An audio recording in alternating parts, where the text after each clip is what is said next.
Ok, alors là aujourd'hui, je vais vous révéler tout simplement mon plan avec YouTube. Qu'est-ce que je compte faire avec YouTube? Parce que bon, j'ai beau avoir quasiment zéro abonné, j'envisage la chose de manière sérieuse. C'est-à-dire que si vous êtes dans le développement personnel depuis quelques temps, vous avez sûrement entendu parler du fait que le temps est notre plus précieuse ressource. Et je suis assez d'accord avec ce concept-là. C'est pour ça que quand je me lance dans une nouvelle activité, je réfléchis à ce qu'elle peut m'apporter et tout simplement est-ce que c'est un retour sur investissement qui vaut le coup à long terme. Du coup là dans le cadre de YouTube, je tire deux bénéfices du fait de faire des vidéos. Plutôt trois en réalité. Trois grands principaux bénéfices de faire ces vidéos. Le premier étant me créer une audience qui connaît mes idées, qui à terme peut être intéressé par mon contenu, peut être intéressé par si je crée un produit par exemple, évidemment dans lequel je crois, etc. Parce que je ne vendrai pas un produit à une audience qui a les mêmes idées que moi, en lequel je ne crois pas. Concrètement, là-dessus, dans cette situation-là, j'ai un minimum de morale. Donc ça, c'est le premier élément, créer une audience, monétiser une audience. Le deuxième élément, c'est le fait de gagner des compétences, plein de compétences qui relatent à tout ce qui est de parler publiquement, donc s'exprimer à l'oral bien, ainsi que toutes les compétences liées au fait de créer des vidéos, faire un setup de micro, monter des vidéos, etc. Même si je vais pas passer beaucoup de temps sur le montage parce que j'ai pas envie de perdre de temps là-dessus.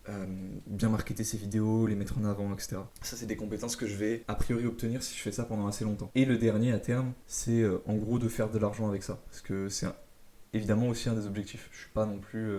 Je fais ça parce que ça me plaît, mais. Et c'est pas avec YouTube que je compte échapper au, disons, au 9 to 5, hein, au boulot classique et au cours classique. Mais si ça peut être le cas, tant mieux. Ensuite, du coup, quel va être mon plan d'action sur YouTube? Comment je vais m'organiser? Parce que le but, c'est que ce soit le plus efficace d'un point de vue temps, rendement, temps, création de vidéos, qualité de vidéo. Donc ce que je vais faire, c'est que des vidéos comme celle-ci, où tout simplement je parle et je m'exprime sur un sujet donné, je vais en enregistrer plusieurs le week-end, que je vais aussi monter le week-end si j'ai le temps, et après les mettre à publier toutes tous les soirs à 18h. Donc le but serait d'avoir dans l'idéal une vidéo par jour à peu près, ou une vidéo tous les 2 jours, à terme. C'est pas forcément un rythme que je pourrais obtenir dès le début, évidemment. Donc ça c'est la première chose. Ensuite évidemment je continuerai à faire quelques vlog, quelques vidéos type vlog ou introspection, comme les deux premières que j'ai fait.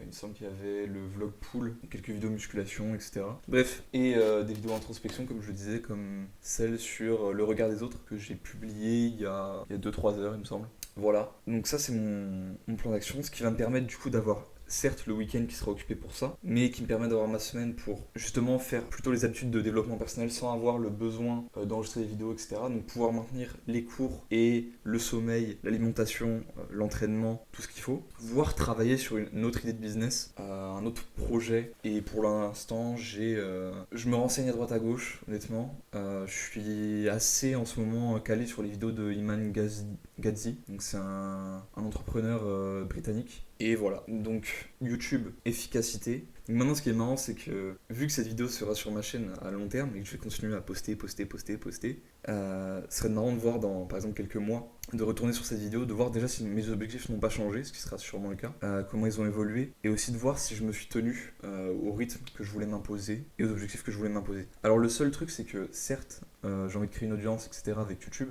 mais en fait j'ai pas envie de devenir un dégénéré, donc il n'y aura pas de TikTok. Il n'y aura pas d'Instagram, il n'y aura pas de ces réseaux sociaux-là qui nous baissent le cerveau. Parce que si je fais du contenu orienté développement personnel, c'est pas pour faire des choses qui soient contre-productives pour le développement des gens. Et j'expliquerai d'ailleurs prochainement pourquoi je ne suis pas sur ces réseaux sociaux-là. En attendant, regardez les autres vidéos sur ma chaîne, ça me ferait beaucoup plaisir. Et à la prochaine.